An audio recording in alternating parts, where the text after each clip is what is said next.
हमारे केंद्रीय गृह राज्य मंत्री श्री हंसराज गंगाराम जी अहीर, दूसरे केंद्रीय गृह राज्य मंत्री श्री किरण रिजिजू जी, महानिदेशक एनआईए श्री शरद कुमार जी और ओएसडी एनआईए श्री योगेश जी मोदी और मुख्य प्रबंधक निदेशक एनबीसीसी श्री अनूप कुमार मित्तल और यहाँ मौजूद एनआईए के भी अधिकारी वर्ग, अन्य पैरामिलिट्री फोर्सेस के अफसर्स, अन्य दूसरे अफसर्स एवं अन्य देवी एवं सज्जनों, सबसे पहले तो मैं एनआईए हेड ऑफिस के ऑफिस कॉम्प्लेक्स के उद्घाटन के अवसर पर अपनी तरफ से आप सबको हार्दिक बधाई देता हूं। आप सभी जानते हैं कि किसी भी ऑर्गेनाइजेशन अथवा किसी भी संस्था के प्रॉपर फंक्शनिंग के लिए, बेहतर कामकाज के लिए यह आवश्यक होता है कि क्वालिटी इंफ्रास्ट्रक्चर होना चाहिए। एनआईए के पास सचमुच क्वालिटी इंफ्रास्ट्रक्चर की कमी थी, लेकिन आज इस हेडक्वार्टर के ऑफिस कॉम्प्लेक्स का उद्घाटन हुआ है और मुझे जानकारी है कि बहुत सारे हमारे जो रीजनल हेडक्वार्टर्स हैं वहां पर भी जो इंफ्रास्ट्रक्चर चाहिए उस इंफ्रास्ट्रक्चर का भी काम पूरा हो चुका है। कुछ ऐसे रीजनल हेडक्वार्टर्स हैं जहां पर कि काम होना शेष है। यहां तक एनआईए इस इन्वेस्टिगेटिंग एजेंसी का प्रश्न है, यह एक विशेष प्रकार की इन्वेस्टिगेटिंग एजेंसी है और इस एजेंसी की स्थापना के लगभग 8 वर्ष पूरे हुए हैं। इतना मैं विश्वास के साथ कह सकता हूं कि इन 8 वर्षों में इस एनआईए ने जन सामान्य में अपनी विश्वसनीयता और साख बनाने में कामयाबी हासिल की है।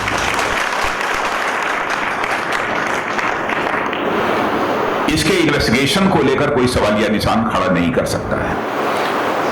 आप लोगों को भी जानकारी होगी कि एनआईए ने अब तक लगभग 166 ऐसे मामले दर्ज किए हैं, लेकिन 137 ऐसे मामले रहे जिसमें बहुत ही प्रोफेशनल और साइंटिफिक तरीके से अपने इन्वेस्टिगेशन के काम को पूरा किया और स्पेशल कोर्ट्स को अपनी चार्जशीट सबमिट की है। टेररिज्म को काउंटर करने के लिए मैं समझता हूं कि इस संस्था ने जो काम किया है उसकी जितनी भी प्रशंसा की जाए वह कम है। आप ये कहेंगे कि सामान्यतः जब कभी कोई कार्यक्रम होता है तो उसमें, और जिस संस्था का कार्यक्रम होता है तो उस संस्था की प्रशंसा की जाती है, उसके कामकाज के तौर तरीकों की प्रशंसा की जाती है, लेकिन मैं समझता हूं वह केवल औपचारिकता होती है। लेकिन आज यदि मैं एनआईए जैसे ऑर्गेनाइजेशन की प्रशंसा कर रहा हूं तो मैं कोई औपचारिकता पूरी नहीं कर रहा हूं, यह हृदय की गहराइयों से कर रहा हूं। बहुत ही अच्छा काम शरद कुमार जी ने किया है, इसमें कहीं दो राय नहीं, और उनके सारे अफसर्स ने, उनकी पूरी टीम ने बहुत ही अच्छा काम किया है। और जो मैं कह रहा हूं इसके प्रमाण है कि जितनी भी चार्जशीट अदालतों में दाखिल हुई है 95% मामलों में कन्विक्शन हुआ है, कन्विक्शन रेट 95%। इसका मतलब यह तय है कि जो भी इन्वेस्टिगेशन होता है प्रोफेशनल तरीके से होता है और साइंटिफिक तरीके से होता है। हीनियस जो टेररिस्ट एक्टिविटीज होती हैं उनकी जांच की जिम्मेदारी विशेष रूप से एनआईए के ऊपर ही होती है, लेकिन टेररिज्म का जहां तक सवाल है, इस देश के लिए कितनी बड़ी एक चुनौती है यह बताने की आवश्यकता नहीं है। कोई भी सिविलाइज्ड सोसाइटी टेररिज्म को किसी भी सूरत में मान्यता नहीं देगी। किसी भी सिविलाइज्ड सोसाइटी के लिए यह कर्ष है, अभिशाप है।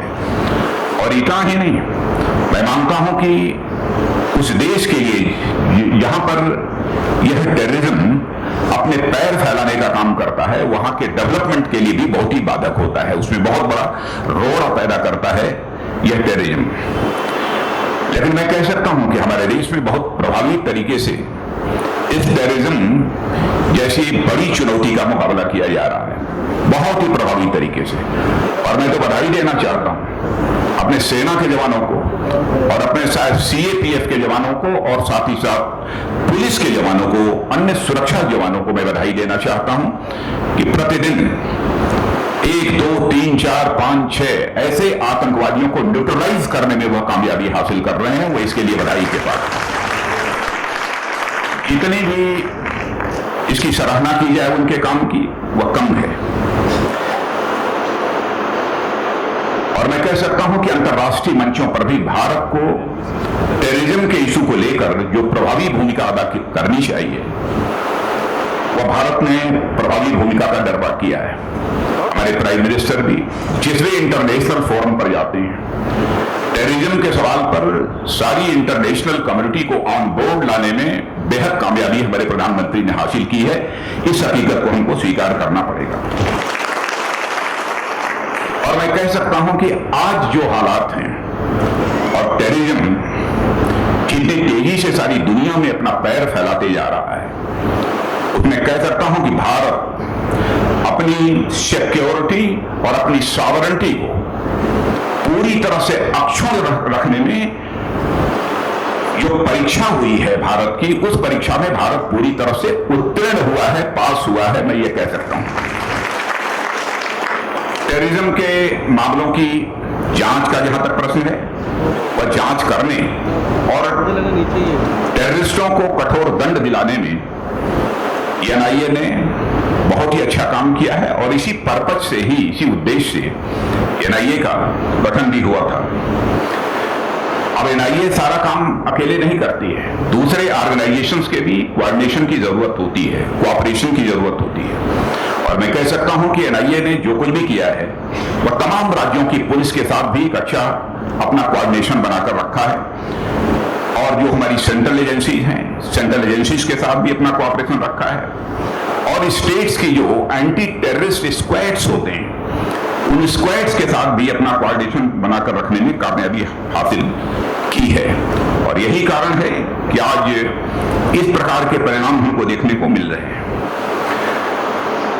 आप भी इस हकीकत को स्वीकार करेंगे कि टेररिस्ट एक्टिविटीज के मामले में एविडेंस इकट्ठा करना एक बहुत बड़ा चुनौतीपूर्ण काम होता है। कोई आसान काम नहीं होता है एविडेंसेस को इकट्ठा करना, और इसका इन्वेस्टिगेशन भी बहुत आसान नहीं होता है। लेकिन मुझे यह कहते हुए बेहद खुशी है कि एनआईए ने साइंटिफिक इन्वेस्टिगेशन के जरिए आतंकवाद संबंधित मामलों में जो चार्जशीट दाखिल की है, परफेक्ट चार्जशीट दाखिल की है, और उसमें एक विशेष उसको कामयाबी हासिल हुई है।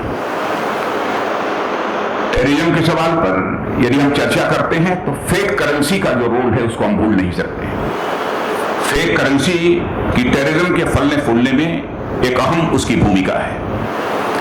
फेक करेंसी, लेकिन high quality fake currency terrorism के लिए मैं यह मानता हूं कि एक ऑक्सीजन का काम करती है।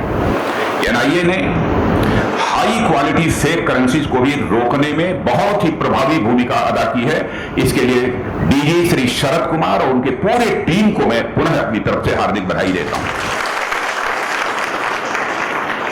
और विगत दिनों में टेररिज्म के लिए प्रयोग किए जाने वाले जो फॉरेन सोर्सेज हैं, पर नकेल कसने में भी पूरी तरह से कामयाबी एनआईए ने हासिल की है।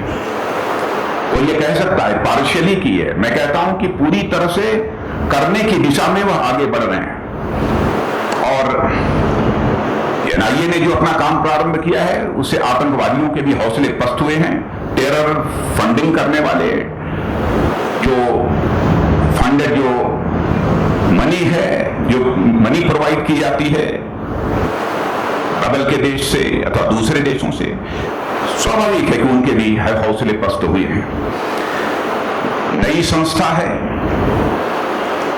मैंने कहा कि इंफ्रास्ट्रक्चर की कमी होने के बावजूद बहुत ही अच्छी तरह से इस संस्था ने अपनी जिम्मेदारी का निर्वाह किया है। अब अन्य स्थानों पर भी, जैसा मैंने पहले बताया कि रीजनल हेडक्वार्टर्स इनके या तो पूरे हो गए हैं अथवा पूरे होने की दिशा में काम कर रहे हैं। जहां तक गृह मंत्रालय का प्रश्न है तो हमारी सरकार का प्रश्न है।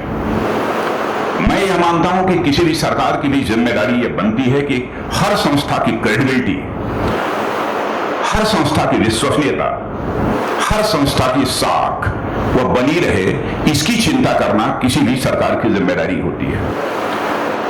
बहुत सारे ऐसे मामले पहले हुआ करते थे कि एनआईए प्रायर परमिशन लेने के लिए अथवा अपने अप्रूवल के लिए कुछ पेपर्स गृह मंत्रालय को भेजती रही है, लेकिन आज के संभवतः 1 साल पहले ही जब यह बात मेरी संज्ञान में आई, मैंने कहा इस मामले को एमएचए में भेजने की कोई जरूरत नहीं है। एनआईए एक ऑटोनोमस ऑर्गेनाइजेशन है, जो भी डिसीजन करती है डिसीजन ले और आगे बढ़े। संस्था खड़ा करना आसान काम होता है, लेकिन संस्था की विश्वसनीयता और साख बनी रहे, इसकी चिंता करना यह बहुत चुनौतीपूर्ण यह काम होता है। और मैं कह सकता हूं कि इस ऑर्गेनाइजेशन ने उसमें कहीं पर भी इसकी साख और विश्वसनीयता पर प्रश्न नहीं लग सकता है, और होम मिनिस्ट्री के द्वारा भी पूरी ऑटोनॉमी इस ऑर्गेनाइजेशन को प्राप्त है। अब महानिदेशक के रूप में श्री शरद कुमार जी काम करते रहे हैं विगत कई वर्षों से, और ये बात सच है कि उनका कार्यकाल भी 31 अक्टूबर को संभवतः समाप्त हो रहा है। और दूसरे जो इस समय ओएसडी हैं मिस्टर वाईसी मोदी, अब वह आगे डीजी की जिम्मेदारी संभालेंगे। और ये अच्छा हुआ कि आगे जो डीजी नियुक्त होने वाले हैं उनकी नियुक्ति महीने 1.5-2 महीने पहले हो गई। यह परंपरा जो हमारी सरकार ने प्रारंभ की है वो निश्चित रूप से सराहनीय है, और मैं समझता हूं कि उतनी ही कुशलता के साथ मिस्टर योगेश चंद्र मोदी भी अपनी इस जिम्मेदारी का निर्वाह करेंगे, और आतंकवाद जैसे मुद्दों को डील करने का जो रोल है इस एनआईए ऑर्गेनाइजेशन का, उसमें एनआईए को और बेहतर कामयाबी मिलेगी। आज के अवसर पर इससे ज्यादा कुछ न कहते हुए मैं पुनः एनआईए के अच्छे कामों के लिए उसकी सराहना करते हुए और आप सभी को अपनी हार्दिक शुभकामनाएं देते हुए अपना निवेदन समाप्त करता हूं। आपके उत्साहवर्धन के लिए सतत आभारी एनआईए परिवार। धन्यवाद माननीय गृह मंत्री भारत सरकार श्री राजनाथ सिंह जी का।